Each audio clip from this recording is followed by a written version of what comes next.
Bonjour à tous, bonjour à toutes, bienvenue dans cette saison 2 de Coup d'État Entreprendre, dans laquelle on va parler de créer un produit. Au travers des épisodes de cette saison, on va essayer de découper et de montrer un peu comment aborder la création d'un produit, depuis la validation du marché, le fait de tester le marché, jusqu'à déléguer la création et la gestion de ce produit à une équipe. Et on va essayer de passer sur toutes les étapes entre les deux, de donner des méthodes, des outils et essayer de te montrer en fait comment on va faire pour créer un produit que les gens aiment vraiment et qu'ils ont envie d'utiliser.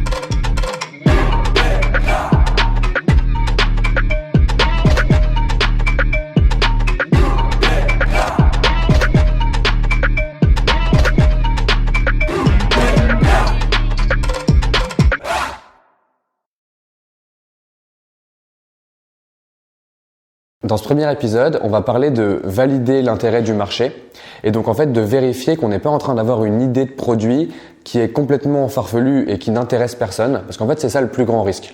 L'erreur la plus facile à faire quand on veut commencer à créer un produit, c'est d'imaginer quelque chose que tout le monde va vouloir alors qu'en fait personne n'en veut.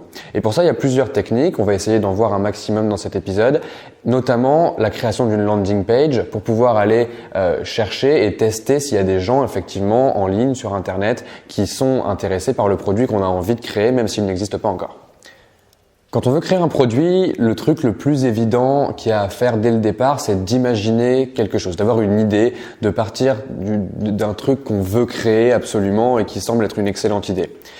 C'est facile parce que on peut l'imaginer à l'infini. En fait, on peut imaginer une première version de ce produit, puis on peut imaginer y rajouter une fonctionnalité, et puis une autre, et se perdre complètement dans ce cycle éternel qui fait qu'on n'arrive jamais finalement à avoir un produit final duquel on est fier et qu'on est prêt à lancer. On se dit toujours que ça pourrait être mieux et qu'avant de le montrer au monde, il faudrait qu'il soit parfait. Le problème, c'est que ça n'arrive jamais, parce qu'en fait, on n'est jamais satisfait d'un produit comme celui-là, et que tu finis par tomber dans une situation où tu passes un temps fou à développer ton produit, et rien ne se passe une fois que tu le lances en fait. Les gens, ils voient que c'est là et personne n'est intéressé. Donc il faut réussir à tacler ça, absolument, parce que sinon tu tombes dans une situation où tu es dans un vide et où personne n'est intéressé par ce que tu proposes. C'est ce qui est arrivé par exemple à Thomas Pariante qui s'occupe du produit chez Coup d'État. En fait, à sa première startup avec Nicolas qui est dev backend chez Coup d'État, ils ont fait exactement cette erreur-là. Ils ont passé des mois et des mois à construire dans leur coin un produit qui n'avait d'intérêt pour personne. Donc tu pars d'un comportement qui existe quand même, ouais. À la base où c'est j'observe qu'il y a des gens qui créent des contenus qui sont vraiment intéressants, je veux les rassembler tous chez moi pour que tu aies une base de données intéressante de contenu qui t'aide à te former pédagogiquement tout seul, quoi. Exactement. Ça c'est l'idée de base. Ça c'est le principe de base. Ouais. Sur le papier ça fonctionne. Genre sur le papier, c'est une bonne idée, tu vois. C'est genre t'as le truc de la mission, c'est louable, ça te parle, c'est un truc que t'as vécu personnellement. Donc qu'est-ce qui a foiré quoi? Qu'est-ce qui s'est passé? Genre pourquoi ça a pas marché comme tu l'imaginais, tu vois? Première erreur, de pas assez parler aux gens. En fait, on a commencé par développer un produit avant même de parler à l'audience à qui on s'adressait, c'est-à-dire aux étudiants.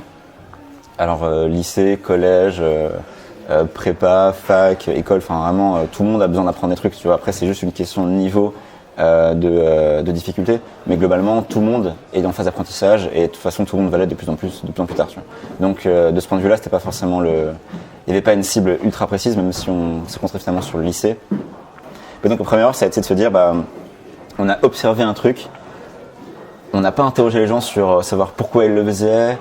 Qu'est-ce qu'ils en attendaient, qu'est-ce qui les frustrait dans ce qu'ils faisaient, ce qui est des choses qu'ils attendaient en plus, etc. À la fois côté prof, créateur de contenu et on va dire consommateur de contenu. Parce que c'était une marketplace, donc tu avais une offre, une demande. C'est ça, c'est une plateforme quoi. Ton offre c'était vraiment ces gens en théorie qui écrivent sur leur blog et qui créent de la valeur pour t'aider à apprendre, et la demande c'est les étudiants qui venaient se former.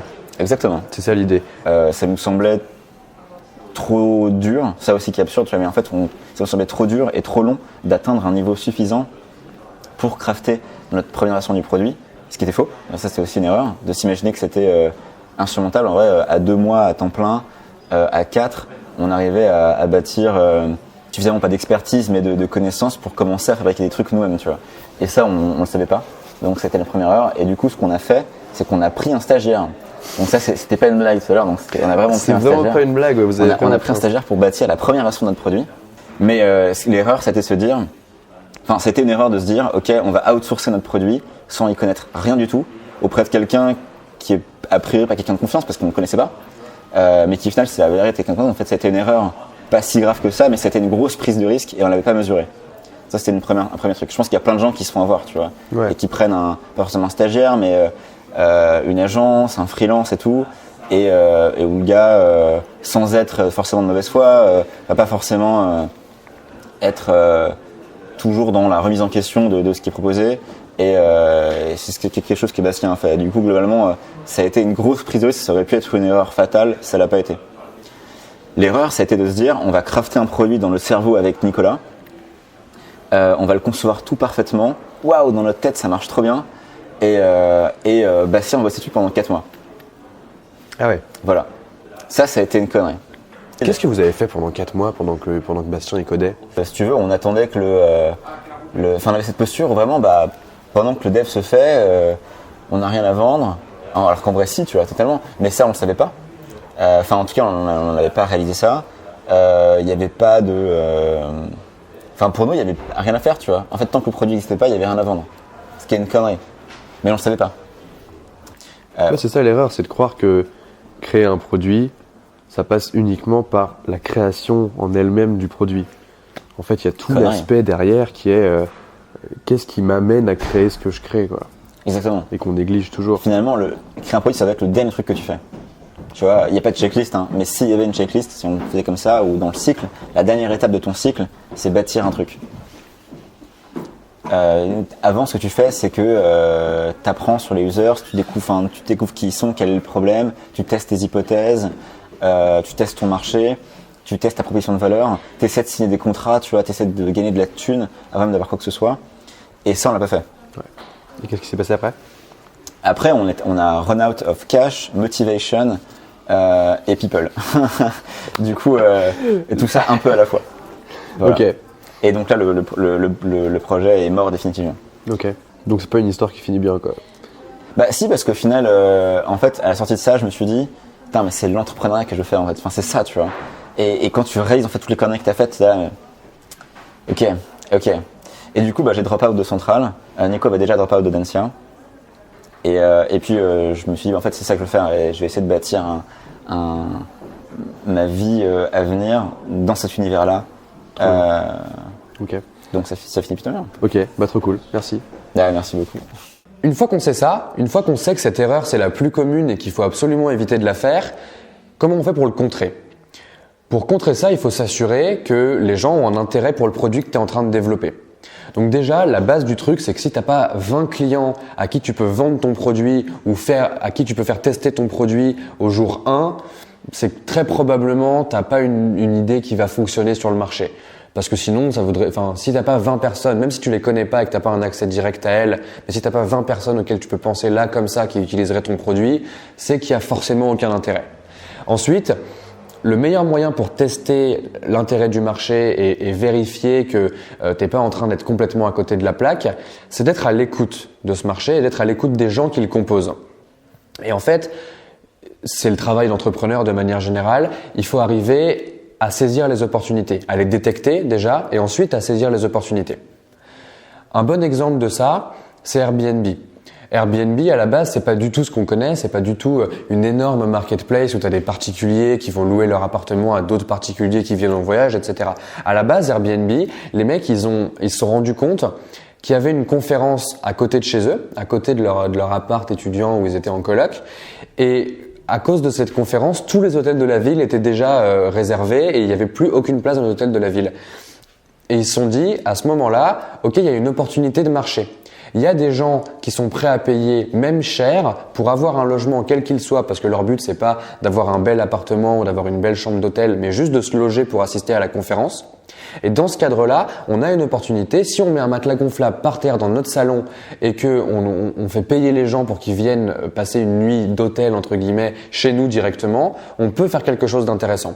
Et ça part toujours d'une opportunité marché comme celle-là. Airbnb, c'est un exemple. Il y en a d'autres. Par exemple, pour prendre un autre exemple, Prenons Anyone Can Scale. Anyone Can Scale, c'est la formation qu'on crée chez Coup d'État qui a pour vocation d'aider les boîtes de services, donc qui sont par définition non scalables parce qu'elles demandent du temps de travail pour avoir du revenu. On veut aider ces boîtes-là à scaler et à décorréler en fait leurs revenus du temps de travail. Ça, à la base, ça part d'une opportunité marché aussi, c'est pareil. On crée Coup d'État, on crée tout le contenu gratuit qu'on fait, etc. Et on se rend compte qu'au fur et à mesure, il y a énormément de gens qui viennent nous parler et qui nous disent « Ok, c'est cool tout ce dont vous parlez avec les histoires de start-up, avec les boîtes tech, etc. Mais moi, je suis boulanger, moi, je suis avocat, moi, je suis freelance, moi, j'ai une boîte de service. Et en fait, dès que vous parlez de scalabilité, je me dis que c'est impossible et que ça me concerne pas. » Et à chaque fois, on leur répond la même chose qui est « mais si, genre ça te concerne, il y a des techniques qu'on peut mettre en place. Effectivement, tu sais peut-être pas qu'elles existent, donc on va créer un produit pour toi qui va être une formation en vidéo où on va te montrer comment faire pour aller chercher de la scalabilité là où il n'est pas censé y en avoir. » Encore une fois, opportunité de marché, on est à l'écoute. On n'a pas forcément d'a priori, on n'a pas forcément d'idées de base. Par contre, on est à l'écoute des demandes du marché parce qu'on est au contact de ce marché constamment. Quand tu détectes une opportunité de marché, au final, après, il va falloir commencer à essayer de parler un maximum aux gens qui composent ce marché, de leur parler personnellement. Et il y a un écueil à éviter qui est très compliqué à éviter parce que c'est la solution de facilité, c'est de parler soit à tes potes, soit à d'autres entrepreneurs. Et en fait, c'est quasiment toujours une erreur. Ça marche jamais. Parce que quand tu parles à tes potes, ils veulent te faire plaisir. Ils sont là pour te dire que ce que tu fais c'est bien, ils sont là pour te soutenir, mais ils font rarement en fait partie de ta cible. Et donc ils te donnent pas forcément des feedbacks de est-ce que eux ça les intéresse, et ils vont te donner des feedbacks de bah ouais c'est cool, tu fais ta boîte, je suis content pour toi. Et en plus de ça, que ce soit tes potes ou des entrepreneurs, il y a de très fortes chances pour qu'ils soient même pas dans ta cible. Et qu'en fait tu demandes des conseils et des feedbacks à des gens qui n'ont même pas d'intérêt à la base à utiliser ton produit. Et ça, c'est forcément une erreur. Il y a forcément un truc qui fonctionne pas là-dedans. Ce qui illustre le mieux ça, c'est quand même tous les trucs, toutes les communautés d'entrepreneurs qu'on peut voir sur Facebook, les groupes, etc. Je citerai pas de nom. Et moi, j'ai toujours du mal un peu avec ces échanges-là parce que c'est des gens qui viennent, qui proposent leur idée de start-up. Et puis, il y a toujours des gens derrière qui viennent démonter les idées de start-up ou dire que c'est une bonne idée. Mais au final, ça n'a rien à, les gens qui vont répondre à ces idées de start-up et qui vont donner leur avis sont même pas dans la cible.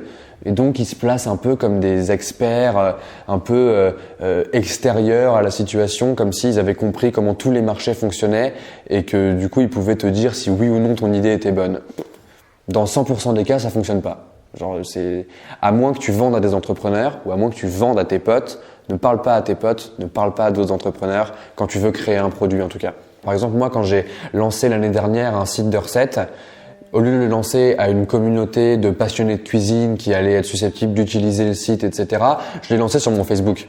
Et en fait, sur mon Facebook, il y a tous mes potes, il y a plein d'autres entrepreneurs, il y a des gens qui me suivent de Menu Next Door de l'époque, etc. Et en fait, j'ai fait 900 inscrits en une journée de mon réseau, mais la valeur était quasiment nulle parce que peut-être qu'au milieu de ces 900 personnes, il y avait 3, 4, 5, 10 personnes qui étaient intéressées par la cuisine. Les autres étaient juste curieuses de voir ce que j'avais fait. Et le problème de ça, c'est que tu te retrouves avec ce qu'on appelle une vanity métrique.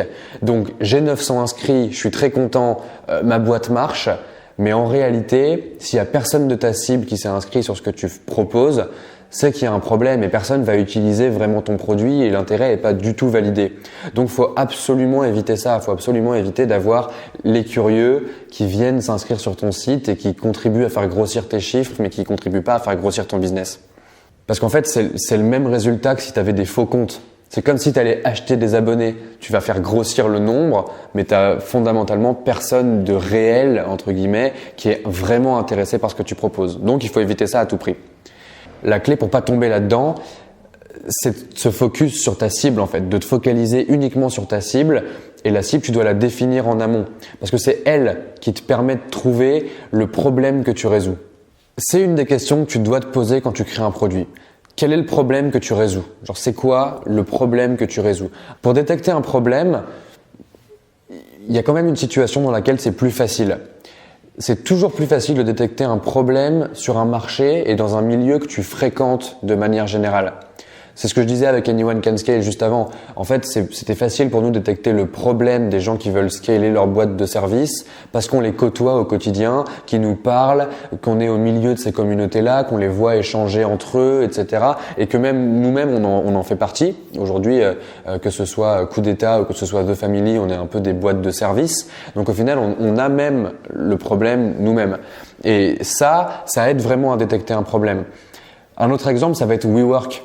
WeWork, c'est des espaces de coworking très haute qualité qui coûtent plus cher que la majorité des espaces de coworking que tu peux trouver ailleurs, mais qui ont un standing très très élevé.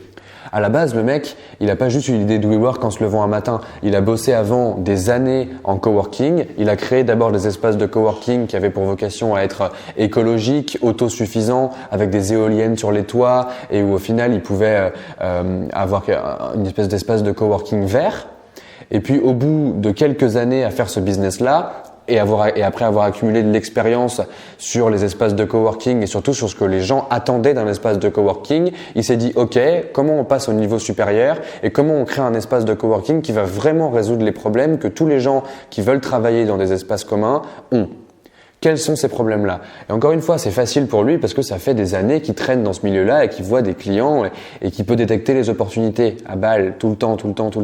C'est un truc qu'on retrouve en fait dans plein de boîtes et dans plein de produits différents. Par exemple, si on prend Sketch. Sketch, c'est un logiciel qui te permet en fait en tant que web designer de venir faire des maquettes de sites, d'applications, de tout ce que tu veux en fait qui soit numérique et qui te permet de faire des maquettes design et qui est beaucoup plus pratique que Photoshop, qui est beaucoup plus pratique qu'Illustrator.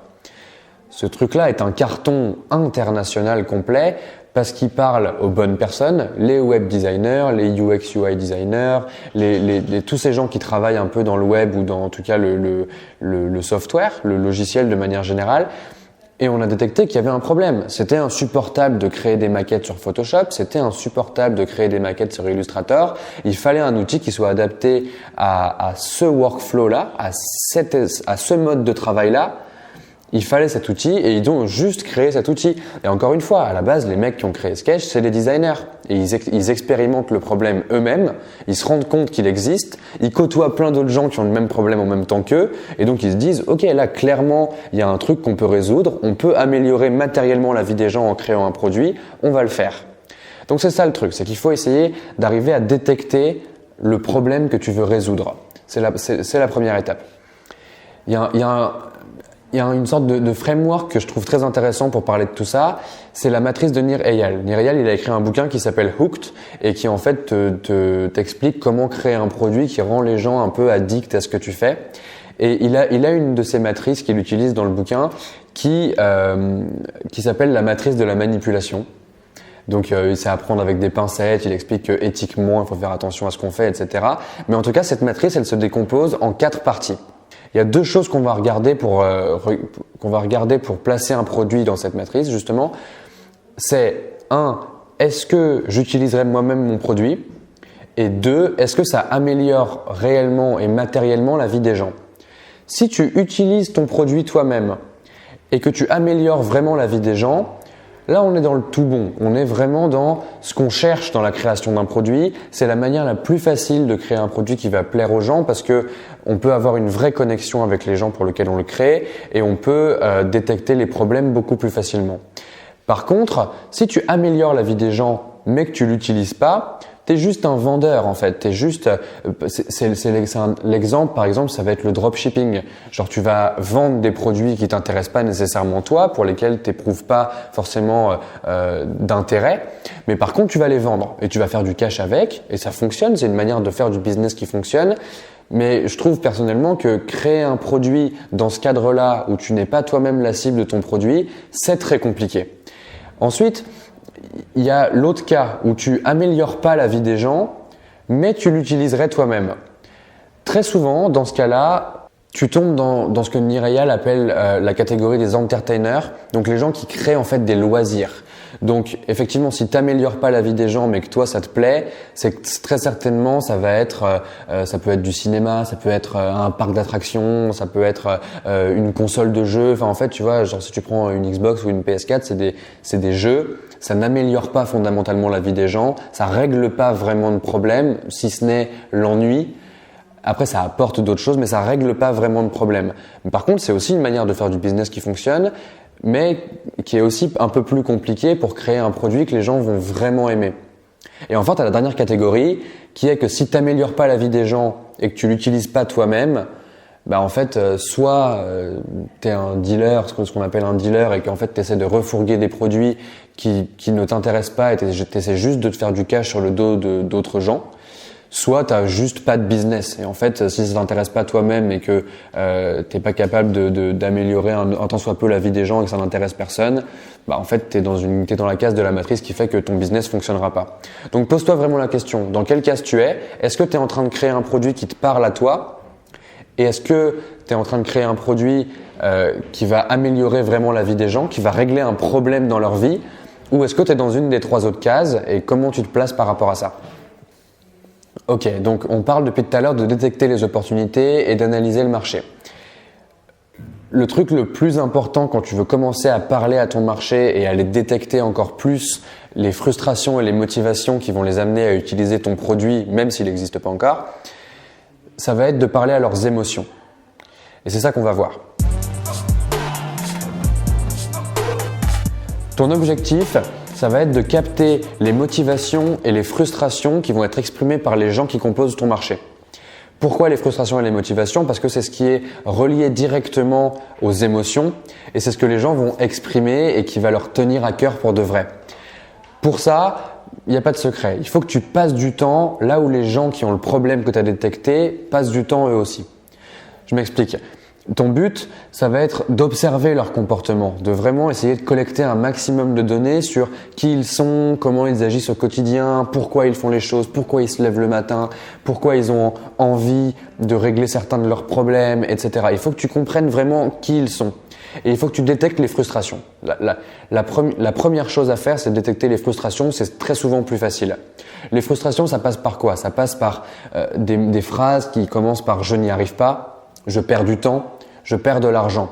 Dans un business, en fait, tu apportes de la valeur très souvent par 2 moyens qui sont faire gagner du temps aux gens ou leur faire gagner de l'argent.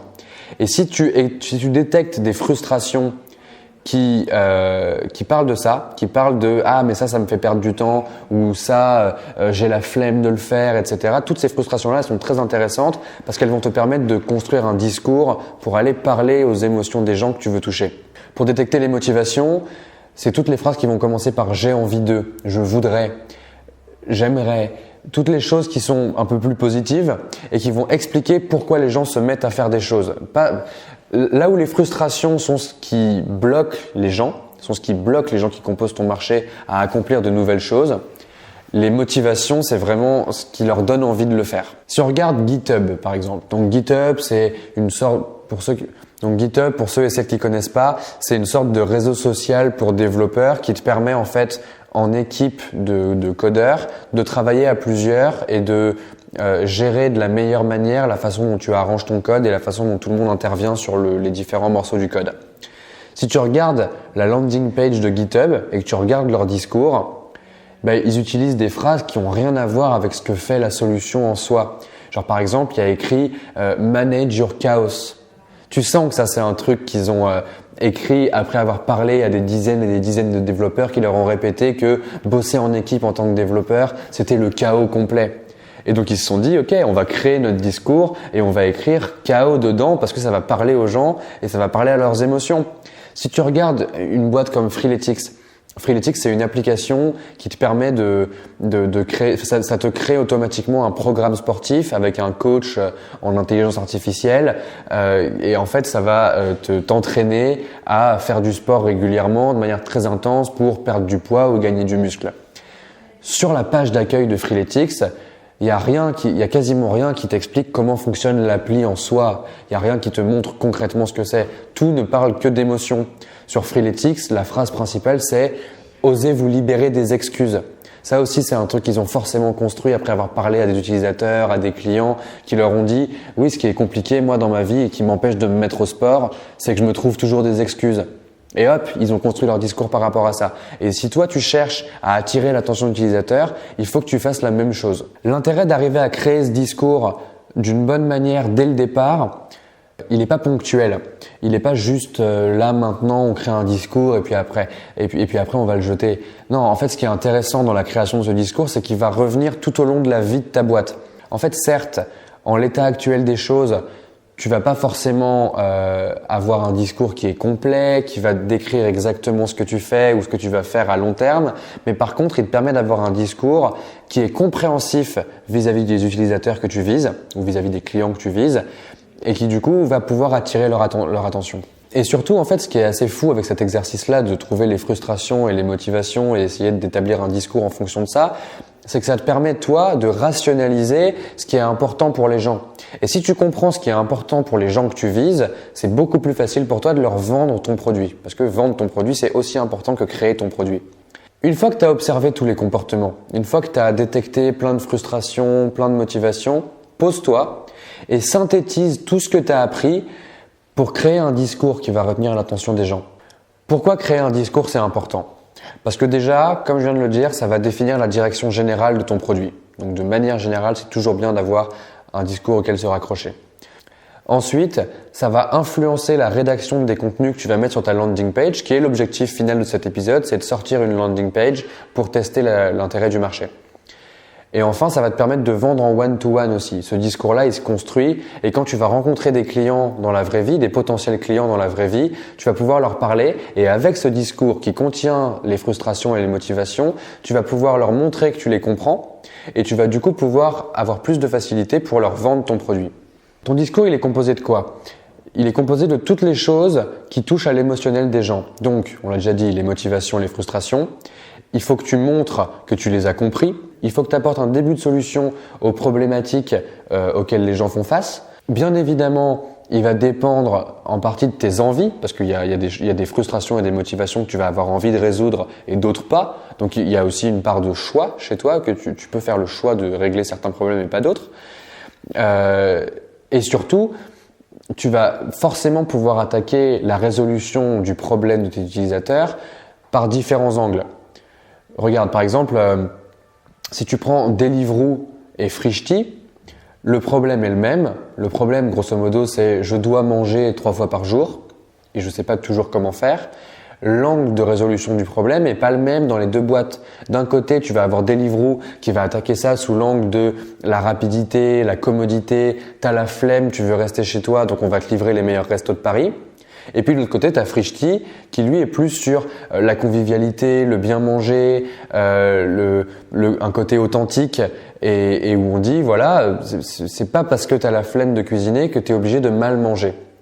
Et du coup, voilà, c'est deux angles complètement différents pour attaquer un même problème et c'est là que tu as un choix à faire dans ton discours. C'est OK, tu as détecté les frustrations, les motivations, comment tu fais pour résoudre ces frustrations et ces motivations, comment tu vas parler de tout ça. Une fois que tu as ton discours, qu'il est construit et que tu es satisfait en fait de la façon dont tu présentes ton idée et ton projet, fais-en une landing page le plus rapidement possible.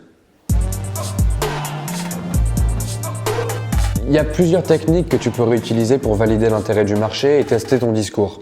Tu pourrais faire un questionnaire par exemple. Moi j'adore les questionnaires mais je pense que c'est plus utile un peu plus tard dans la vie d'un produit. Donc on en parlera dans un autre épisode de comment rédiger un questionnaire qui fonctionne vraiment bien. Tu pourrais aller voir tes clients en direct et leur parler en face à face. Ça fonctionne aussi. Si tu peux faire ça, fais-le, fonce et tu testes ton discours auprès de ces gens-là et tu vois quelle est leur réceptivité, si ça les intéresse un minimum.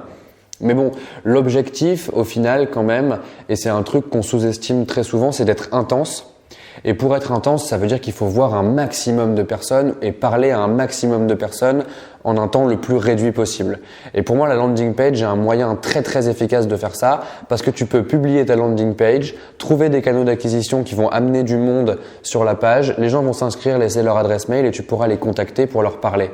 Et en fait, en faisant ça, tu peux multiplier vraiment le nombre de gens auxquels tu as accès, qui vont être intéressés par ton produit et donc ça va aller beaucoup plus vite pour parler à un grand nombre de gens. Donc, on va créer une landing page. La structure d'une landing page, elle peut varier énormément d'une landing page à l'autre. Moi, j'en ai une que j'aime bien, que je vais vous présenter là. La première partie d'une landing page, c'est toujours essayer d'expliquer factuellement ce que tu proposes. Donc ça te permet en fait quand les gens arrivent sur la page, la première chose qu'ils voient c'est le produit, ce que ça fait et la valeur qui est proposée. Point.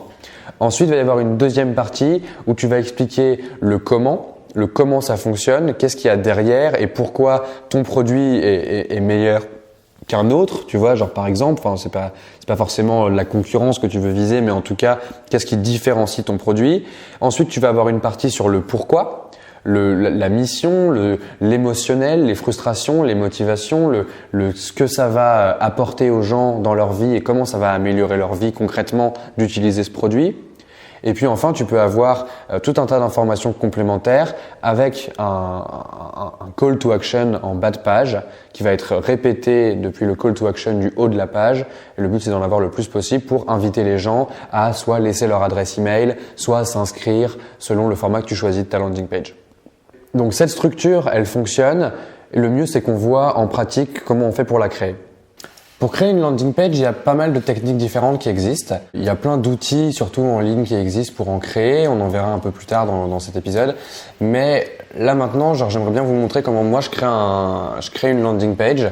J'utilise un logiciel qui s'appelle Sketch et qui en fait est un logiciel utilisé par énormément de web designers parce qu'il a des fonctionnalités qui sont très utiles pour la création de maquettes. Donc en fait, par rapport à des outils comme Photoshop ou à Illustrator qui ont plein d'autres utilités que la création de maquettes, ça c'est vraiment orienté pour le web design ou en tout cas le design d'interface de manière générale. Donc pour une landing page, je trouve que c'est une bonne manière de pouvoir être créatif et de pas être limité et contraint dans un outil. Après, c'est beaucoup d'entraînement, genre c'est un outil qui se prend en main avec du temps. Là, mon but, c'est de te montrer un peu comment ça fonctionne et d'essayer de te faire une petite intro à comment ça marche parce que je pense vraiment qu'en tant qu'entrepreneur, c'est utile de savoir designer des interfaces et d'au moins comprendre ce que représente le travail de design d'interface pour une fois que tu vas vouloir déléguer ton produit, savoir quel est ce métier. Là, l'exemple que je vais prendre pour te montrer un peu comment fonctionne Sketch, c'est l'exemple de la landing page d'Anyone Can Scale. Je vais te montrer comment on a créé cette landing page et quelle réflexion il y avait derrière et concrètement comment ça se passe.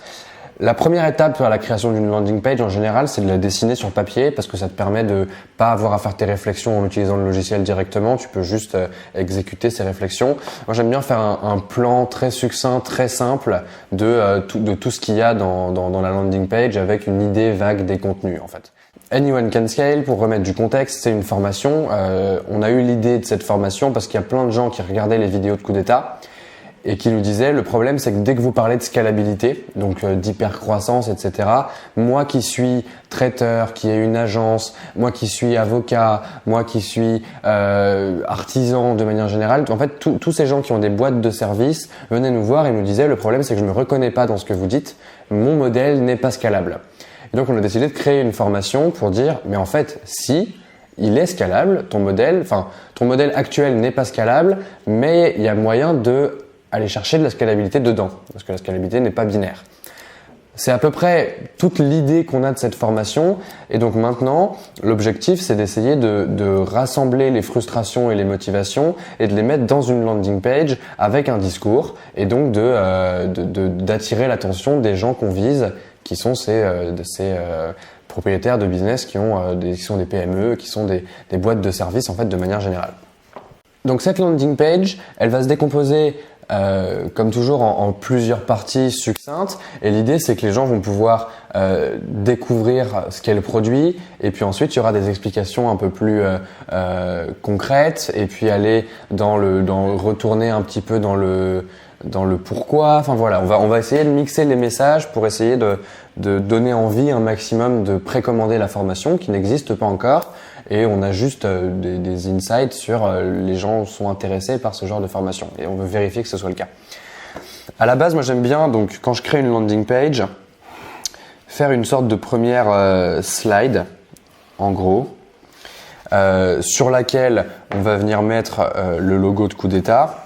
Après, il y a une contrainte qui est que on va avoir une vidéo. On va avoir une vidéo de présentation de la landing page. Donc, je pense qu'on peut la mettre directement à droite ici, voilà, et ensuite à côté mettre le message principal qui potentiellement fait 2 lignes et un petit message en dessous avec, moi j'aime bien genre sur Coup d'État, on a un peu une identité graphique où on a des choses qui dépassent de certains blocs et tout ça. Donc ici, on va mettre un bloc où les gens pourront en fait passer commande. Tac, donc ça, ce sera la première slide. Donc vraiment une explication claire et concrète de ce qu'est la formation et de ce qu'elle propose et de la valeur qu'elle apporte. Une petite explication avec une vidéo de présentation que les gens pourront regarder une fois qu'ils arriveront sur le site. Donc l'idée de cette landing page, c'est qu'il va falloir la continuer, bien sûr, pour avoir plus de contenu. Ensuite, je pense que directement en dessous du premier call to action qui va inviter les gens à précommander, donc ici on va avoir genre explication générale.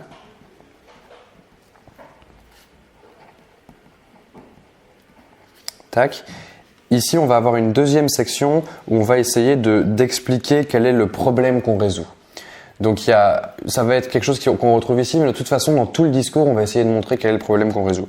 Donc déjà on va avoir un texte ici qui sera quelque chose de l'ordre de comment augmenter les revenus d'une boîte de service.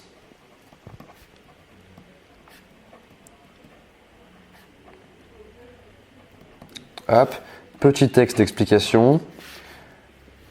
Voilà, ça va donner déjà une idée de pourquoi on a créé la formation, ce qui est intéressant, etc. Le truc derrière.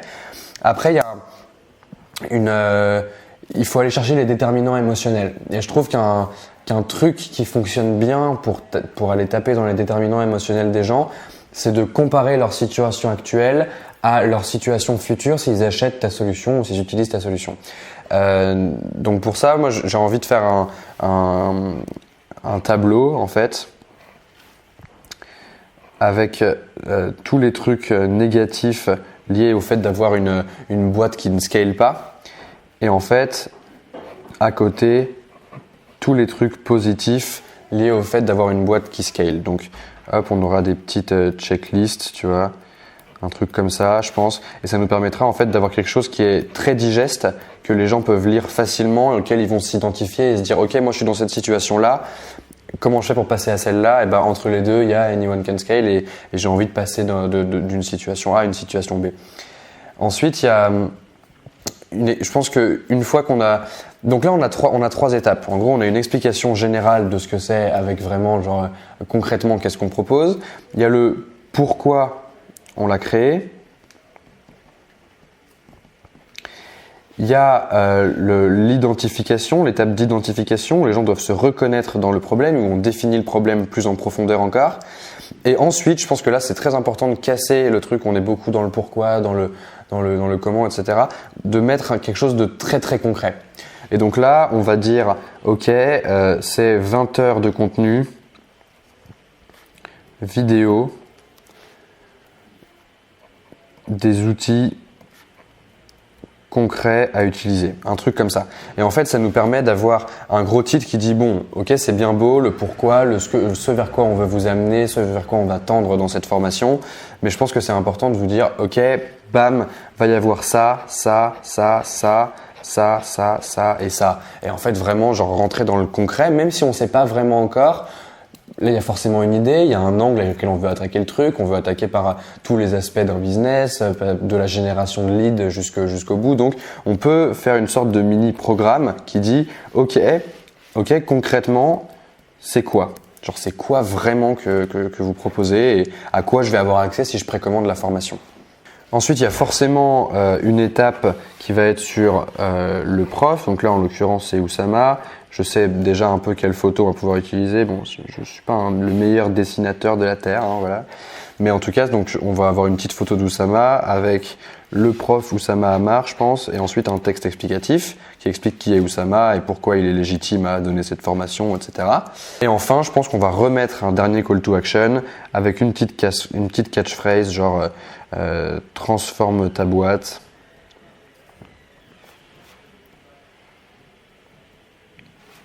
Transforme ta vie. On tombe dans le cliché, c'est parfait. Et remettre un call to action où les gens peuvent précommander.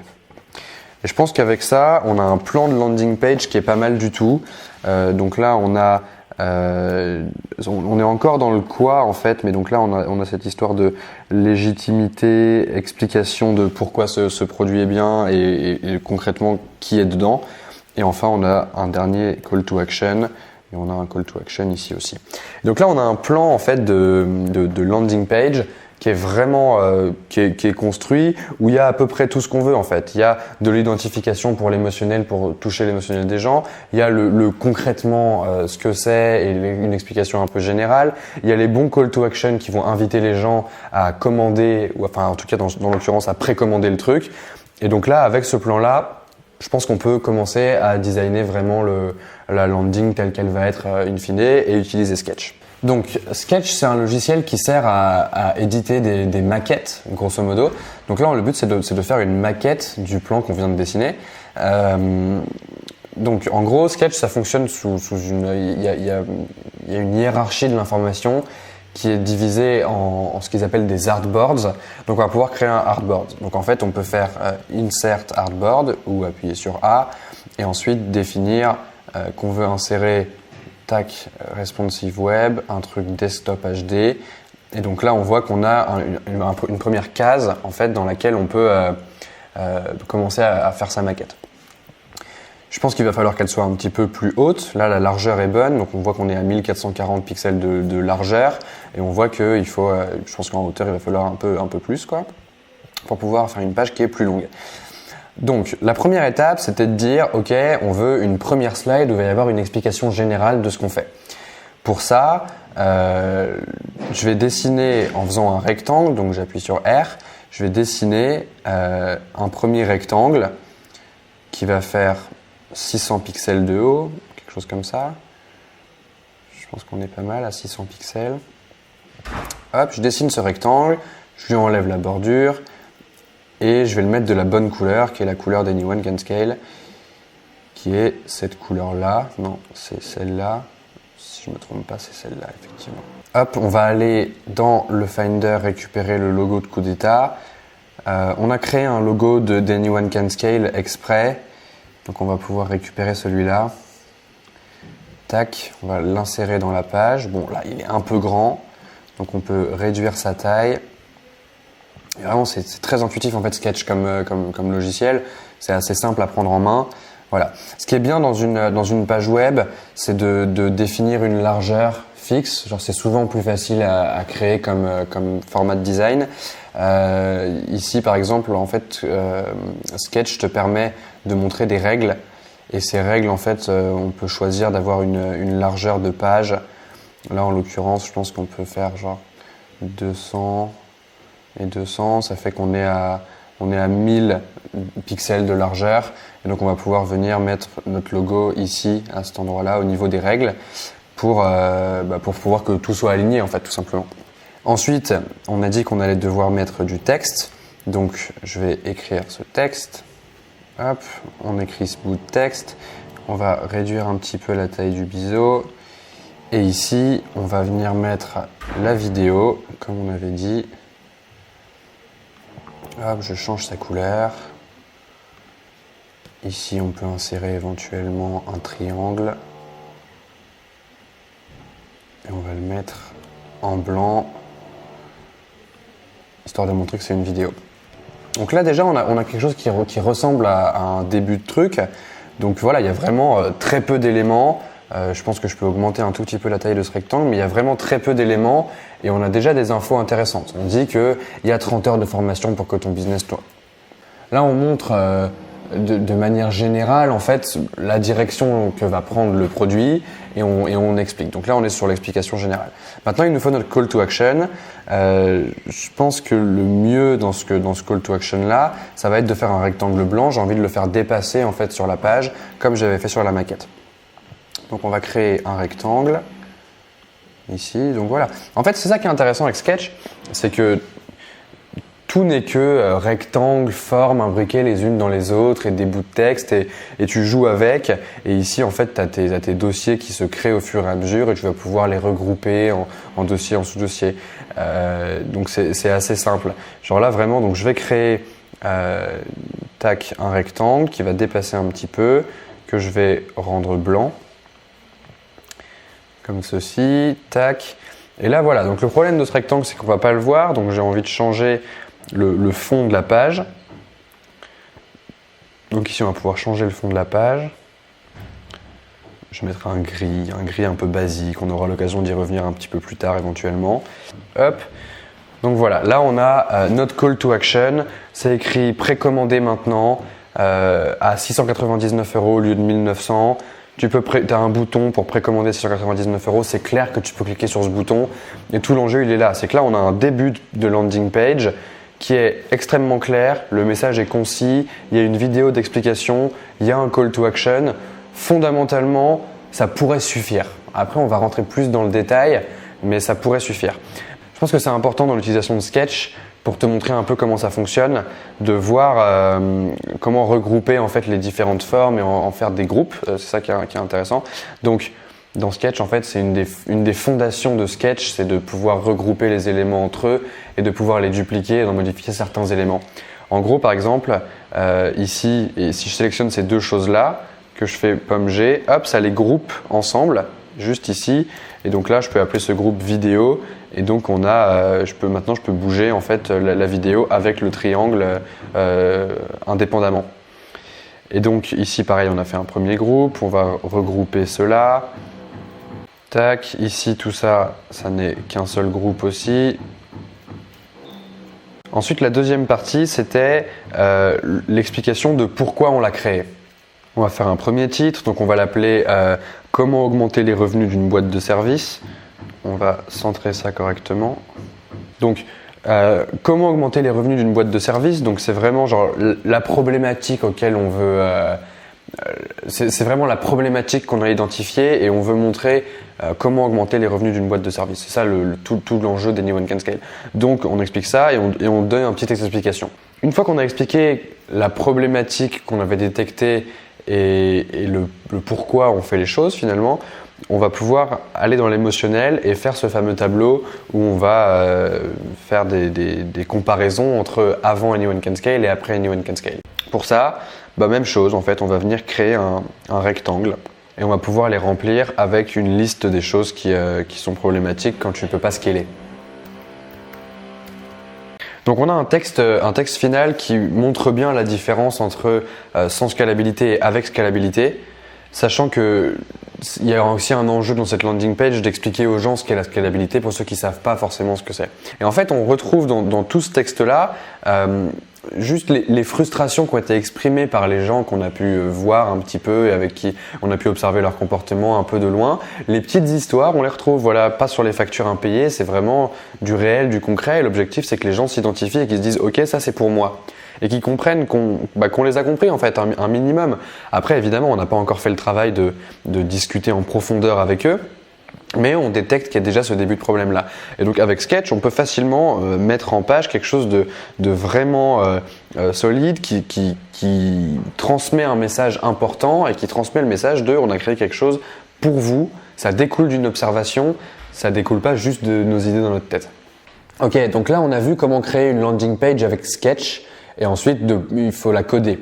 Le truc, c'est qu'en fait, il y a plein d'outils que tu peux utiliser qui sont pas aussi complexes que Sketch et du code et qui te permettent quand même de faire des landing pages de très bonne qualité. Par exemple, je pense à Strikingly, à Instapage, à Squarespace, à Wix. Tous ces outils-là sont à peu près d'un niveau égal et tu vas trouver des gens qui vont te dire qu'il y en a qui sont meilleurs que d'autres, etc. Personnellement, j'ai pas trop d'avis sur la question. Je pense que ça se vaut et que pour la création d'une landing page, comme on vise à la créer dans cet épisode, il n'y a pas besoin de beaucoup plus de fonctionnalités que ce qui est proposé par ces outils-là. Et donc encore une fois, on va passer à la pratique et je vais vous montrer comment j'ai utilisé Strikingly pour créer la landing page de OneSpoon. Je veux créer un nouveau produit. Pour créer un nouveau produit, il me faut une idée. Mon idée, on a dit qu'elle partait des gens en fait.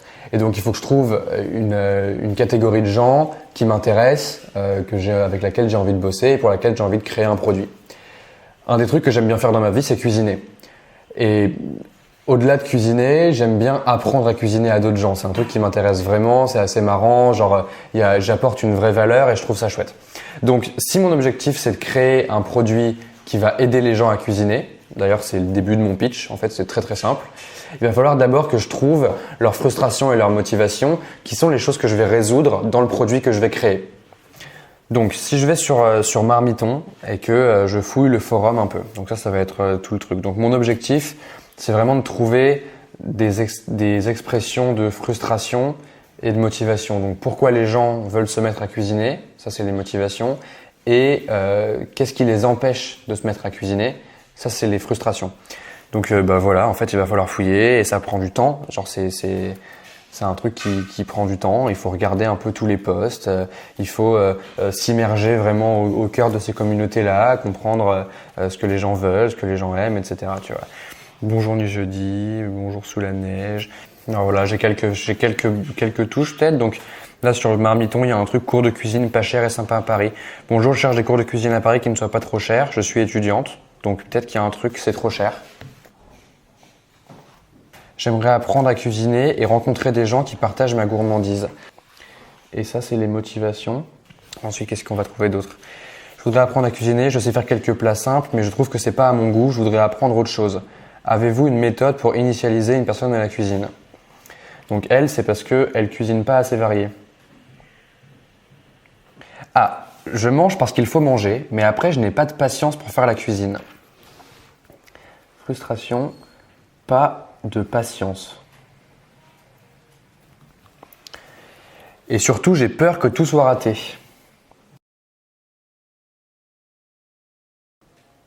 Pour ma part, j'adore faire la cuisine. Cela me permet de me changer les idées. Ah, motivation, se changer les idées.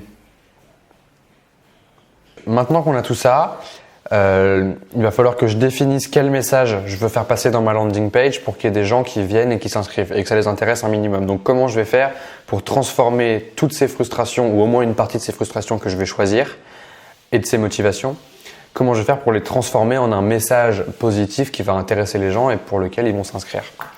Donc, qu'est-ce qu'on a? On va faire le récap. On a que c'est trop cher. Elle cuisine pas assez, c'est pas assez varié quand on cuisine, donc cuisiner plus varié. Il y a le fait que ils veulent pas apprendre juste les recettes, mais la logique qu'il y a derrière. Je dis ça parce que c'est plus facile pour moi de créer un produit où je vais expliquer la logique de la cuisine aux gens que des recettes, parce qu'en fait c'est comme ça que j'ai appris moi aussi. Donc ça m'intéresse vraiment. Donc j'ai vraiment envie de montrer aux gens que ce produit, c'est apprendre la logique de la cuisine sans suivre une recette bêtement. Ça, j'ai vraiment envie de travailler là-dessus. Genre, c'est l'angle qui m'intéresse. Et c'est complètement arbitraire. En fait, il y a pas de... Genre, je pourrais choisir à peu près n'importe quoi, mais c'est là que tu fais ta différence, en fait. C'est là que tu fais ta différence d'un produit à l'autre, d'une mission à l'autre, d'une boîte à l'autre. C'est sur ce moment-là où tu prends les frustrations et tu décides sur lesquelles tu vas pousser. Et surtout, genre, l'avantage d'avoir une liste comme celle-là, c'est que quels que soient les points que tu choisis, tu sais que ça va parler aux gens. Parce que c'est quelque chose, ça sort pas de ta tête. C'est quelque chose que des gens ont exprimé déjà sur Internet. Tu l'as lu, tu sais que ça existe. Donc en fait, tu peux choisir n'importe quoi qui te plaît. Et ensuite, partager sa cuisine avec d'autres personnes. Ça, j'aime vraiment bien parce que moi, c'est vraiment la raison pour laquelle je cuisine. Donc il y a peut-être un truc de impressionne tes potes, tu vois, ou impressionne tes potes ou ta famille, tu vois, ou quelque chose comme ça. Non, mais je pense que là, c'est pas mal. On a choisi 1, 2, 3, 4, 5 frustrations et motivations auxquelles on veut répondre. Et maintenant, il faut les transformer en un message. Et là, en fait, il y a tout un jeu de comment tu fais pour imaginer la première version de ton produit. Et ça, c'est un exercice qui est souvent pas le plus difficile parce que c'est le plus marrant. Donc là, par exemple, je pense vraiment que je vais partir sur un cours de cuisine. C'est clair. Genre, il y a un truc où les gens veulent apprendre, donc il faut faire une espèce de cours de cuisine en ligne. Il y a quelque chose comme ça à jouer. Moi, un truc que j'aime vraiment bien et qui va vraiment régler ce problème de manque de motivation et du fait que c'est trop de travail d'apprendre à cuisiner, c'est la gamification. Récemment, je jouais à un jeu vidéo. Et en fait, quand j'ai commencé le jeu, il y avait un arbre de compétences gigantesque avec je sais plus combien d'items, mais ça me paraissait être trop de travail, être beaucoup trop à apprendre. Puis bon, j'ai commencé à jouer et en fait, ce qui est trop cool dans les jeux vidéo, c'est que tu fais une première étape, tu apprends une première compétence de l'arbre de compétences, et puis un peu plus tard une deuxième, et puis une troisième, etc. Et puis au bout de 50 heures de jeu, en fait, tu connais tout l'arbre de compétences qui te paraissait complètement inaccessible. Et ce concept-là, ce concept de gamification et de progression continuelle, j'ai envie de l'appliquer à la cuisine parce que je pense qu'il y a vraiment quelque chose à faire. Donc peut-être qu'on peut faire une sorte de parcours où les gens vont aller de recette en recette et à chaque recette vont apprendre une nouvelle technique de découpe, une nouvelle technique de cuisson et ce produit, qui est donc un concept un peu complexe avec beaucoup d'entrées, etc., qui est dans ma tête, il va falloir que j'arrive à l'expliquer clairement. Et pour l'expliquer clairement, on va le faire sur une landing page. Donc pour créer cette landing page, on va utiliser Strikingly au hasard. Strikingly, c'est probablement un des trucs les plus simples à utiliser, donc pour cet exercice-là, ce sera plus facile. L'avantage, c'est que comme j'ai qu'une maquette papier et que j'ai pas forcément de design en tête, je peux aller très très vite et prendre déjà un des templates que Strikingly propose et copier quoi. Donc je vais essayer de trouver quelque chose qui me parle un minimum. On va prendre celle-là et puis on va voir ce qu'on peut faire avec. Donc dans Strikingly, en fait, il y a plusieurs items que tu peux mettre en place. Donc ça, c'est une grosse section avec un bouton Call to Action, mais c'est pas ça qu'on veut. Donc on va l'enlever, tout simplement, et on va en rajouter une nouvelle qui va s'appeler, qui va être un formulaire d'inscription. On va le mettre tout en haut. Comme ça les gens pourront laisser leur nom, éventuellement leur email. Donc je pense que je vais enlever le nom pour que les gens mettent que leur email. Et on va mettre un bouton je m'abonne. Non, je veux, je suis intéressé. Ou non, ça m'intéresse. Donc ici, on va pouvoir mettre apprends à cuisiner. Ah là là, à cuisiner simplement une recette après l'autre. Et ici, des recettes simples à cuisiner chez soi. Ensuite, on va changer le titre. Donc, on va l'appeler One Spoon.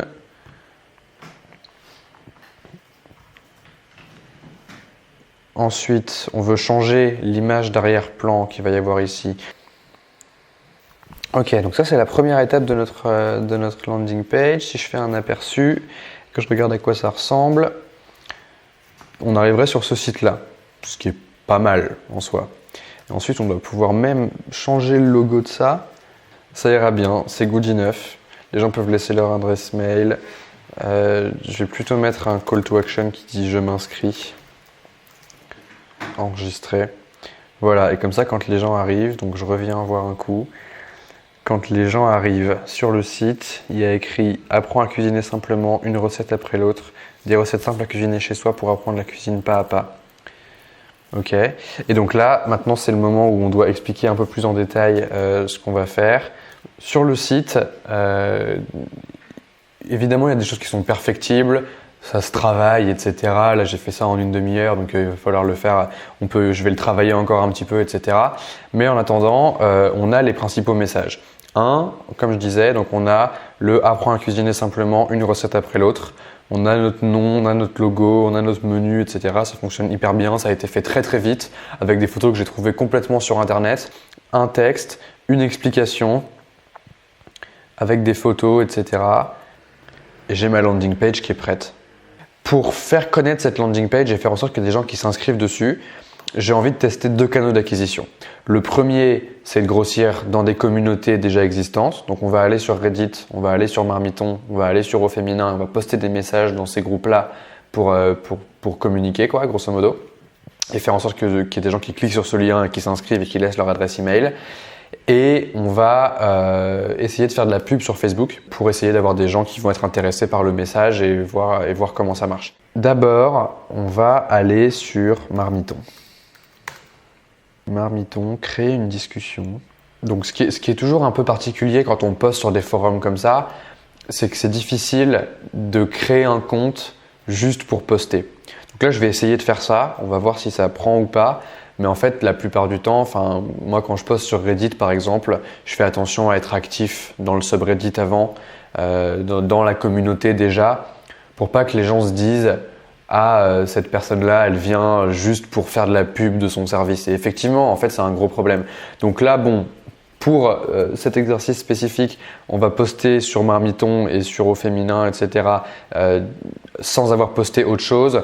Mais c'est quand même bon à savoir que pour publier dans des communautés comme celle-là, il ne faut pas que ce soit ton seul message sur ton profil. C'est un peu un problème. Sélectionner un forum. Il faut trouver vraiment le bon truc. Je pense que là, on peut mettre ça dans troc, service et adresse, titre de la discussion.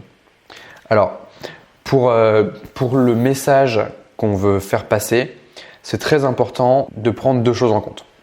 La première chose, c'est vraiment de faire comprendre aux gens quelle frustration et quelle motivation on a identifié pour qu'ils comprennent qu'on est là avec un objectif en tête et pas qu'on est là pour leur vendre quelque chose, un service, qu'on est là pour essayer d'en tirer bénéfice. En fait, l'avantage d'expliquer qu'on a compris les motivations et les frustrations, c'est qu'on passe d'un système où les gens se disent qu'on le fait pour nous et qu'on fait de la pub à un système où on le fait pour eux et où ils le comprennent très bien.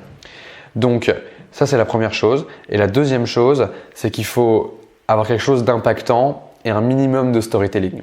Et en fait, quand on poste dans des communautés comme celle-là, quand je poste dans des communautés comme celle-là, j'aime vraiment bien raconter une histoire. Par exemple, moi avant je bossais chez Menu Next Door, qui est une food tech. J'aime bien raconter un peu ça. Donc je pense que je vais utiliser ça. Donc ouais. Après avoir travaillé pendant 2 ans dans une start-up de cuisine et appris à cuisiner avec 10 chefs parisiens, j'ai créé un programme pour apprendre à cuisiner. Ensuite, dans le corps du message, c'est là qu'il y a beaucoup qui se joue, et notre objectif dans le corps de ce message, c'est d'attirer les gens à cliquer sur le lien à la fin et à aller vers le site. Pour ce message, je voulais vraiment montrer que j'ai compris les motivations, les frustrations de tout le monde, et que à partir de ça, j'avais créé quelque chose. Et il reste plus qu'à poster ça dans les différents forums. Bon, maintenant qu'on a posté ces messages dans les forums, il n'y a plus qu'à croiser les doigts, espérer que ça parle aux gens. Si les gens posent des questions, je vais être dispo pour répondre. Comme ça va me permettre aussi de voir où est un peu leur scepticisme, etc. Et maintenant, tout l'enjeu, c'est de faire en sorte que sur cette landing page, on capte un maximum d'adresses mail et on va voir si on y arrive. Un des gros enjeux quand tu crées une landing page, c'est de faire en sorte que ça ait l'air vrai. C'est le fameux fake it until you make it. Tu vois, c'est vraiment le truc, genre tu peux pas lancer une landing page et dire explicitement que ce que tu proposes n'existe pas encore. Ou alors tu peux, mais il faut être honnête un minimum avec les gens et il faut arriver à montrer un maximum quelque chose de concret. Juste des mots, ça suffit souvent pas. Par exemple, si tu prends Dropbox, sur leur landing page, pendant un temps, ils ont fait une vidéo qui faisait la démo de ce qu'allait être Dropbox alors que ça n'était pas du tout développé. Et donc ils ont fait une vidéo un peu fake où ils montraient les fichiers synchronisés et que ça fonctionnait hyper bien et que c'était rapide. Et rien qu'avec cette vidéo-là, ils ont réussi à faire 70 000 sign-up en postant sur Reddit. Et la demande et la frustration étaient tellement fortes par rapport à la gestion des fichiers sur un ordi qu'il y a 70 000 personnes qui se sont inscrites juste en voyant une vidéo qui était une promesse et le produit n'existait pas encore. Mais en tout cas, la leçon de ça, c'est qu'il faut arriver à faire croire, entre guillemets, aux gens qui vont visiter ton site que ton produit existe déjà ou en tout cas qu'il est en passe d'être créé. Parce que c'est le but. Il y a un gros risque quand tu crées ta landing page qui est d'essayer d'optimiser cette page constamment et d'y passer des plombes et des plombes avant de la lancer. C'est la même chose qu'un produit. En fait, tu peux toujours trouver une petite amélioration qui va faire que ta landing page va être un peu mieux, que ton discours va être un peu meilleur, un peu plus impactant, toucher un peu plus l'émotionnel. Mais en fait, ça n'a pas de sens. Ça n'a pas de sens de passer tant de temps à chercher ça. Ça n'a pas de sens non plus d'aller parler à d'autres entrepreneurs pour leur demander des feedbacks sur ta landing page. Ce qu'il faut, c'est que tu ailles c'est que tu envoies cette landing page et que tu fasses voir cette landing page à un maximum de gens qui sont dans ta cible. C'est eux qui te feront les meilleurs feedbacks, c'est eux qui te diront si ton discours te parle, et les chiffres de conversion, le nombre d'adresses email ou de comptes que tu vas récupérer avec cette landing page, c'est ça qui parlera et c'est ça qui te dira que ta landing page elle performe ou pas. Ce sera jamais d'autres gens extérieurs qui vont se placer comme des experts. Genre si tu vois cette vidéo et que tu te dis que tu vas m'envoyer la landing page pour me demander si elle est bien, il y a de très fortes chances, à moins que je sois directement dans la cible de ton produit, pour que je te dise publie-la à tes users plutôt que de me l'envoyer à moi. Une bonne technique pour distribuer ta landing page et faire en sorte qu'il y ait un maximum de gens qui la voient, parce que c'est ça le but, c'est qu'il y ait un maximum de gens qui la voient pour qu'il y ait un maximum de gens qui s'inscrivent et qui laissent leur adresse email ou qui créent un compte ou peu importe. Ça va être de partager dans les forums et les communautés que tu as observées un peu plus tôt pour chercher les motivations et les frustrations. Si tu as trouvé des endroits où les frustrations, les motivations et les problèmes que tu veux régler sont exprimés, dans ces endroits-là, c'est sûr que tu vas trouver des gens qui seront intéressés par ce que tu proposes, donc tu peux leur envoyer la landing page. C'est ce que j'ai fait avec OneSpoon quand j'ai partagé sur les forums de Marmiton, de Au Féminin, etc. Au-delà des forums et des communautés que tu as pu trouver en ligne pour faire tes observations un peu plus tôt, il y a 19 canaux d'acquisition qui existent que tu peux utiliser pour amener du monde sur ta landing page. Si ça t'intéresse, on en parle dans l'épisode 8, l'épisode bonus de la saison 2, pour que tu vois comment ça fonctionne. Ton but en distribuant ta landing page, c'est d'avoir un maximum de gens qui viennent, qui s'inscrivent, qui te laissent un moyen de les contacter pour que tu puisses ensuite les contacter et leur parler personnellement. Parce qu'avoir une grosse base d'adresses email, ça suffit pas. Il faut pouvoir discuter vraiment avec les gens pour comprendre plus en profondeur qui ils sont et quelles sont leurs frustrations et motivations. Pour Anyone Can Scale, une fois qu'on a fait la landing page après avoir détecté vaguement un problème, on savait pas du tout ce qui allait se passer. On a juste mis en ligne. Et ben là, c'est la même chose. Une fois que tu as ta landing page, mets-la en ligne, essaie d'attirer un maximum de gens. Et une fois que tu auras beaucoup de gens inscrits, on va pouvoir commencer à leur parler pour comprendre vraiment qui ils sont en profondeur. C'est le sujet de l'épisode 2.